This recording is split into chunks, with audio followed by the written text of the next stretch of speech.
Salut à tous! Aujourd'hui même, je suis en train de réaliser un de mes rêves. Là maintenant de suite, au moment où vous pouvez voir cette vidéo, je me trouve au Japon. Avec la dernière annonce concernant la vraie ouverture du pays, à partir du 11 octobre 2022, donc le mois dernier, je n'ai pas pu m'empêcher de réserver un vol et de prévoir 3 semaines de pur plaisir au pays du soleil levant. De Tokyo à Kyoto, en passant par Osaka, en faisant un petit détour à Hiroshima, Yokohama et à plein d'autres endroits. Je vais profiter pour faire tout le tourisme possible. Pour moi, toutes ces villes avant, c'était juste des noms de villes que je pouvais juste regarder de loin sur Google Maps. Mais pour de vrai, aujourd'hui, je marche dans ces villes et j'y suis. Je vais me déplacer bien évidemment en Shinkansen et avec les différents trains dans les villes aussi. Du coup, cette vidéo est en quelque sorte la première d'une petite série de vlogs que je vais publier prochainement. Et en fait, dès le moment où je serai rentré, j'aurai probablement même déjà commencé à éditer mes photos et à préparer des vidéos. Dans les grandes lignes, mon voyage va se concentrer sur l'île principale de Honshu, celle où se trouve Tokyo et les autres villes mentionnées un petit peu plus tôt. Je vais passer quelques jours à Tokyo en arrivant et en partant car c'est mon aéroport d'entrée et de sortie. Et c'est aussi idéal parce que c'est un bon point de départ pour ensuite se diriger vers le sud en direction d'Osaka et de Kyoto. Puis ensuite de descendre un peu à Hiroshima et de passer une nuit à Miyajima. Pour être un peu plus spécifique, il y a quelques attractions que j'ai absolument envie de voir. Et ces attractions sont, bien sûr sans surprise, le Gundam Unicorn à Odaiba, à Tokyo, et le Gundam RX-78 à Yokohama. Pour les trucs un peu plus touristiques et classiques, j'ai bien dans l'intention d'aller à Asakusa, Akihabara, Fushimi Inari, Kiyomizu-dera et d'autres temples, d'autres quartiers, d'autres villes, y compris, et j'espère, les singes dans la vallée de l'enfer, à Jikoku-nani, ceux qui prennent des bains. Donc je vais très certainement continuer à faire mes réservations avec les hôtels. Il y a juste pour le moment, au moment où j'enregistre cette vidéo, une nuit où je ne sais pas du tout où je vais me trouver. Et je vais probablement me retrouver pour cette seule nuit où je ne sais pas où je passe la nuit, soit dans un manga café, le genre où on peut dormir, soit probablement un capsule hôtel. C'est une expérience assez unique. Du coup, j'ai aussi une carte de transport qui va me permettre de pouvoir prendre les transports normalement. Ça facilite le déplacement dans les villes. Et je vais aussi documenter tout ça par la suite, aussi parce que ça peut être utile d'en parler, même si je suis certain que YouTube est déjà plein de ressources, mais aussi et surtout parce que j'ai vraiment envie de partager mon expérience avec pas mal de monde. Du coup, je dois commencer par présenter un petit peu le matériel que je vais utiliser là-bas. Comme le focus de cette vidéo est sur la préparation de mon voyage au Japon, je vais brièvement juste parler du matériel. Pas de toutes les réservations que j'ai faites et les sites que j'ai utilisés, ils avaient qu'à me sponsoriser, mais en même temps j'ai pas demandé à être sponsorisé, donc si on ne demande pas, on ne peut pas être sponsorisé je crois. Du coup, concernant l'équipement, en 2022, j'ai fait l'acquisition d'un appareil photo numérique Reflex Canon 90D et d'un objectif EFS 18 à 135 mm. C'est un objectif tout à fait correct, je veux dire, il est polyvalent, il fait grand angle, il fait zoom. On va dire que il fait beaucoup de choses bien, mais rien parfaitement. Ce qui compte, pour moi, c'est de pouvoir justement m'en servir dans toutes sortes de situations. Et c'est principalement sa qualité. J'ai aussi un autre objectif qui est un objectif Canon EF 50 mm, mais lui c'est plus pour de la photo en portrait et il est pas trop mal pour certaines photos aussi en basse lumière vu que il est f1.8 et on peut quand même profiter de cette ouverture pour prendre de jolis clichés. Avec ce Canon, je peux enregistrer aussi de belles vidéos en 4K, 30 fps, mais soyons honnêtes, le focus avec ça sera vraiment plutôt la photo. Ceci dit, je n'exclus pas de prendre quelques vidéos avec parce que la 4K est vraiment crispy, comme on l'aime. Bon, j'ai aussi fait l'acquisition l'an dernier d'un Pixel 6. Il me fallait un téléphone un petit peu plus moderne, avec un OS qui était un petit peu plus, on va dire, robuste que celui de mon OnePlus 6, qui malheureusement est sur Android 12, je crois. Je sais plus. Euh, Ouais, l'expérience OnePlus, elle est à chier. Voilà, je le dis. Désolé. C'est comme ça, c'est la vérité. J'espère que ça plaît pas à tout le monde et que ça va faire réagir. Mais bon. Du coup, en ayant un Pixel 6 maintenant, on va dire que j'ai un téléphone qui est plutôt fonctionnel, qui marche bien. Bien évidemment, l'appareil photo, j'en suis pas totalement satisfait dessus, mais je vais pas m'en servir beaucoup. Ceci dit, ça fait aussi pas mal des enregistrements de bonne qualité. Voilà, c'est tout. C'est rien de fou, mais c'est pas mal. Mon téléphone aussi me servira énormément pour la traduction et la navigation, savoir un petit peu où je vais, gérer un petit peu mes réservations, parce que toutes mes réservations, je les ai prises actuellement en ligne, et j'ai besoin en fait de pouvoir manager tout ça, savoir où je dois aller et tout.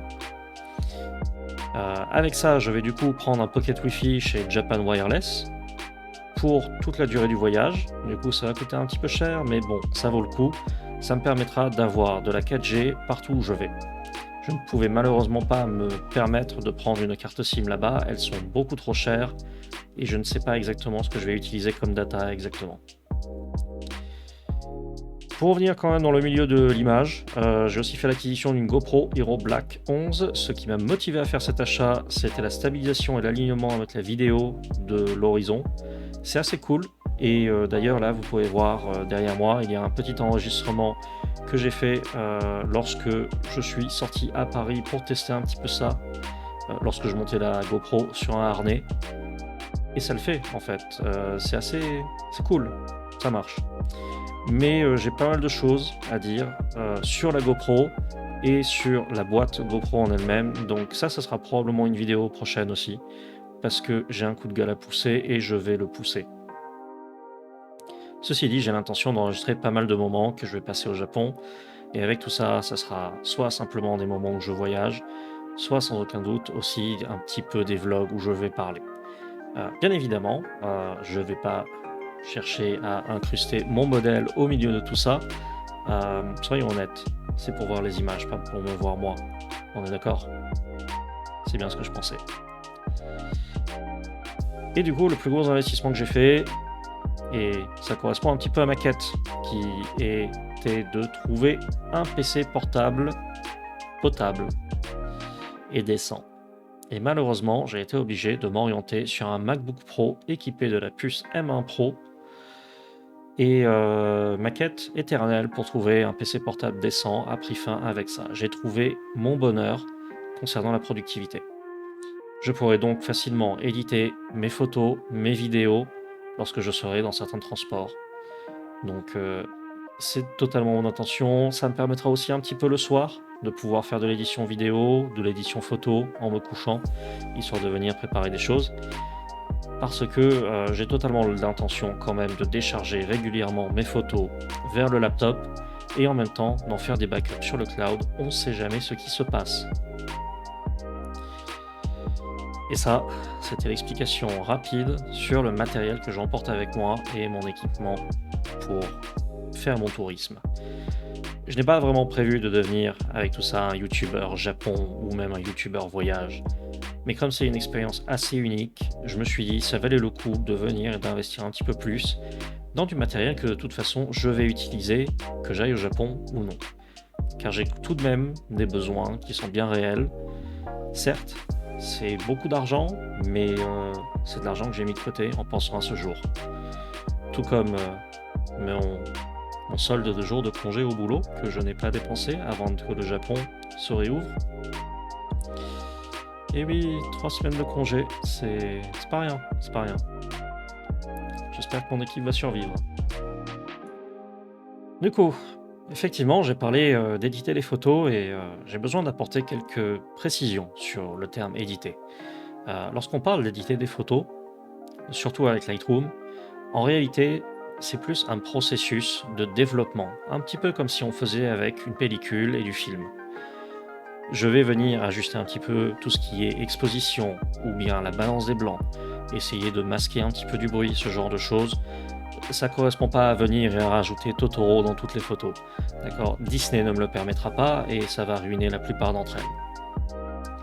Ceci dit, j'utilise aussi Photoshop et je m'en suis d'ailleurs déjà beaucoup servi pour pouvoir par exemple virer toutes les grues qu'il y avait dans la skyline de Paris parce que je trouve ça moche. J'aime prendre des photos des grues, mais quand la grue n'est pas un sujet, s'il vous plaît, arrêtez. Je ne veux pas voir ces grues. Personne ne veut les voir, elles ne sont pas jolies. Elles gâchent le paysage. Mais je vais pas en servir que pour ça, bien évidemment, il y a toujours besoin de faire des ajustements sur les photos, y compris par exemple virer les oiseaux au loin dans le ciel. Ça je l'ai fait et je le fais tout le temps parce que je trouve que c'est pas forcément très joli d'avoir des petits points noirs sur la photo, des trucs comme ça. Mais bon, en réalité pour moi le but de la photographie, et en sachant que la photographie c'est une passion et pas mon métier, c'est juste de pouvoir raconter une histoire. Bien évidemment, quand je dis pouvoir raconter une histoire, ça veut dire raconter une histoire comme moi je veux la raconter. Je cherche pas non plus à venir et à faire le documentaire le plus fidèle au monde. Mais si je peux, par exemple, booster un petit peu la couleur rouge sur certaines de mes photos, surtout quand on a des tories, croyez-moi, je vais le faire. Si je peux booster le vert quand il y a de la mousse sur, par exemple, des murs, je vais le faire. L'idée, c'est de venir et de trouver quelque chose qui est esthétiquement plaisant, et peut-être essayer même de le rendre encore plus plaisant. C'est ça le boulot éditer une photo. Bien évidemment, toutes ces photos représentent des choses réelles que j'ai pu photographier. Parce que je ne fais pas d'IA pour générer les photos de mon voyage. Sinon, pourquoi voyager? Du coup, revenons un petit peu sur ce sujet très vite fait. Est-ce que je vais devenir un vlogueur voyage ou un vlogueur Japon? Bon, honnêtement, j'ai l'intention d'y retourner plusieurs fois. J'ai l'intention même de faire tout mon possible pour pouvoir y retourner aussi souvent que possible, parce que j'aimerais vraiment même carrément pouvoir y vivre. Mais je peux pas juste me dire je vais aller vivre au Japon comme ça, et au final y aller sans avoir voyagé, sans même avoir fait quoi que ce soit comme plan en fait pour aller au Japon. Donc oui, effectivement, ce premier voyage au Japon, ça correspond principalement à venir et à découvrir le pays. C'est la vérité, je vais découvrir le pays comme il est réellement et pas comme il est sur YouTube ou sur Google Maps. Et ça compte énormément pour beaucoup de monde, notamment moi, notamment les personnes de mon entourage. Parce que tout le monde sait que je suis vraiment un fan du Japon, j'ai toujours voulu aller au Japon. C'est quelque chose en quoi j'ai toujours, on va dire, cru et je me suis toujours dit, un jour je vais vivre là-bas. Aujourd'hui, c'est pas vraiment une question de est-ce que je vais pouvoir y vivre ou pas. Techniquement, le boulot que je fais actuellement me permettrait de vivre au Japon et de continuer à travailler avec mon équipe. On en a déjà parlé avec mon manager, mais je lui ai tout de même expliqué lors de mes entretiens que ce n'est pas quelque chose qui est actuellement sur la table. Je suis pas en train d'y penser, je suis pas en train d'envisager. Mais j'aimerais, si je pouvais avoir un génie dans une lampe qui me permettrait de juste venir frotter la lampe et lui dire je veux vivre au Japon, je veux que ma maison soit au Japon, oui, définitivement, j'irai vivre au Japon. Mais pour le moment, il y a encore pas mal de choses à faire et c'est très difficile. Et du coup, je ne me vois pas devenir un vlogueur Japon. Mais je me vois quand même venir et partager un petit peu mes déplacements et mes voyages. Parce que je pense que documenter et vlogger ça, c'est extrêmement intéressant. Pour vous, si ça vous intéresse, mais surtout pour moi, parce que ça me permet de continuer à travailler le montage vidéo et éventuellement l'écriture des vidéos. Tout ce qui est en fait cette partie réalisation, c'est quelque chose que je fais depuis maintenant 2022. Je l'ai un petit peu fait avant aussi en essayant de sortir des critiques de jeux, mais durant l'année 2022, j'ai vraiment pris goût à ça, je veux continuer à le faire et je veux continuer à m'améliorer là-dedans, parce que c'est très important pour moi et j'en tire énormément de plaisir aussi. Bien évidemment, c'est pas forcément un investissement qui me rapporte de l'argent. Aujourd'hui, à l'heure actuelle, je ne suis pas monétisé sur YouTube, je ne prends pas de donations, et Twitch, peut-être que je vais atteindre la monétisation bientôt, mais franchement, qu'est-ce qu'on en a à battre? Je fais ça pour le plaisir avant tout, pour la science, pour apprendre, et par la suite, peut-être. Mais aujourd'hui, la question, c'est pas ça. Il y a aussi une chose que j'aimerais pouvoir faire, c'est essayer de présenter des choses ou servir un petit peu de guide à certains moments. Je promets pas de le faire, mais c'est quelque chose que j'aimerais vraiment faire parce que je trouve ça cool de pouvoir juste montrer quelque chose, parler un petit peu d'histoire, montrer des monuments ou quelque chose. Je sais, c'est très vague, mais c'est ce que je veux faire. Ou du moins essayer de faire pas non plus un challenge, mais disons que c'est sur ma wishlist. Donc, ce que je vais essayer tout de même de faire, c'est peut-être voir un petit peu pour partager mon expérience là-bas, essayer de donner des petites astuces. Parce que par exemple, le JR Pass et tout ça, j'ai pas trouvé l'information la plus claire sur comment venir et réserver un train sur YouTube. Donc peut-être que je me dis, là, je pourrais faire ma vidéo là-dessus. C'est une idée. Mais on verra. C'est que des petits sujets comme ça que j'ai. Si quelqu'un qui est actuellement vlogueur Japon voit ma vidéo et a envie de prendre cette idée, mec, vas-y, fais-le. Parce que tu le feras probablement mieux que moi. Et de toute façon, c'est de l'information utile pour les gens. J'ai pas envie de le faire pour l'argent, je fais pas non plus ça pour la gloire. Et puis, petite parenthèse aussi, cette année j'aurais voulu aussi pouvoir sortir encore un essai vidéo, parce que mon essai vidéo sur la préservation du jeu vidéo était très intéressant.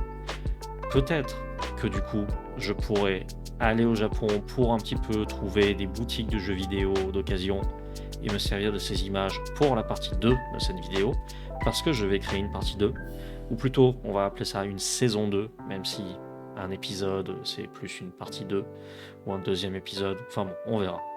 Mais j'ai très clairement envie aussi de continuer à faire des essais vidéo, et c'est l'occasion de trouver des sujets, d'enregistrer du contenu, même si je l'utilise pas de suite, et de le sortir un peu de temps en temps. Concernant les blogs, bien évidemment, enfin les vlogs, pas les blogs, je sortirai, après mon voyage, quelques vlogs sur le Japon. Ce seront des vlogs que j'aurai enregistrés là-bas. Peut-être que je referai les voice-overs parce que j'aurai besoin de les refaire pour que ce soit un peu plus clair. Ou peut-être parce que je vais rechercher des trucs que je ne dis pas forcément dans les vidéos et que ce sera plus intéressant d'ensuite, après avoir travaillé le script pour une vidéo, sur le vlog, pour essayer de présenter ce que j'ai fait ce jour-là et en parler un petit peu plus en détail. Mais bon, ça on verra. Je ne veux rien promettre. C'est difficile de promettre quelque chose quand on ne sait pas ce que ça va donner à la fin. Du coup voilà, pour conclure, j'espère que les images de mon voyage que je vais vous partager vont vous plaire. Et du coup, avec mon voyage, on va dire que je mets fin à mon challenge de réaliser au moins une vidéo par mois durant le mois de 2022. Bien évidemment, techniquement, j'ai réalisé un petit peu plus d'une vidéo par mois. On compte pas les streams, mais on compte aussi les petites vidéos courtes, comme par exemple mon shitpost sur Golden Kamuy, que j'ai appelé Initial G, que j'ai trouvé marrant. Ma pseudo-pub aussi pour Final Fantasy XIV aussi, que j'ai bien aimé réaliser. Je trouvais que c'était intéressant à faire comme ça. C'était la vidéo d'une soirée, mais j'ai pris du plaisir. Du coup, ce challenge, je vais pas le répéter forcément en 2023, je suis encore en train de réfléchir à ce que je vais faire. Ceci dit, actuellement, je me suis déjà un petit peu remis au stream, et j'ai bien l'intention de continuer à streamer un peu plus. Pour le moment, au moment où j'écris cette vidéo, et que je l'enregistre, je stream sur Twitch et sur YouTube en même temps. Je n'ai pas d'horaire, je n'ai pas de calendrier, je n'ai pas de planning, pas de programme. Je fais juste les choses comme ça, comme un sauvage. Donc, ça va probablement continuer et j'essaierai d'être un peu plus régulier par la suite, mais on verra ce que ça va donner. Ce qui compte pour moi quand même, c'est essayer de ressortir des vidéos de la même qualité que par exemple ma vidéo sur la préservation du jeu vidéo, ma vidéo sur Pokémon Arceus et ma vidéo sur Sonic, qui était toute mon enfance, je vous le rappelle. Ces 3 vidéos représentent vraiment les vidéos que j'ai le plus apprécié à réaliser. Et en 2023, quand on y sera, on verra un petit peu ce que ça va me réserver. Ce sur quoi je vais m'engager et qu'est-ce que je vais réellement faire pour cette chaîne. Ce que je devrais aussi certainement faire, c'est préparer une sorte de débriefing, histoire de revenir un petit peu sur mes réussites et mes échecs. Parce que certaines vidéos sont des échecs, et il y a aussi des vidéos dont je ne suis pas particulièrement fier. On en parlera un petit peu plus tard. Certaines vidéos aussi que je n'aurais peut-être pas voulu faire, pour être honnête, ou dont l'issue de certaines vidéos me laisse un petit peu sur ma faim. Mais du coup, en attendant, je suis à l'écoute. Donc si vous avez des questions, des suggestions, n'hésitez pas. De toute façon, comme d'habitude, je vous lis dans les commentaires. Et en attendant, je vous dis à bientôt, portez-vous bien et amusez-vous bien.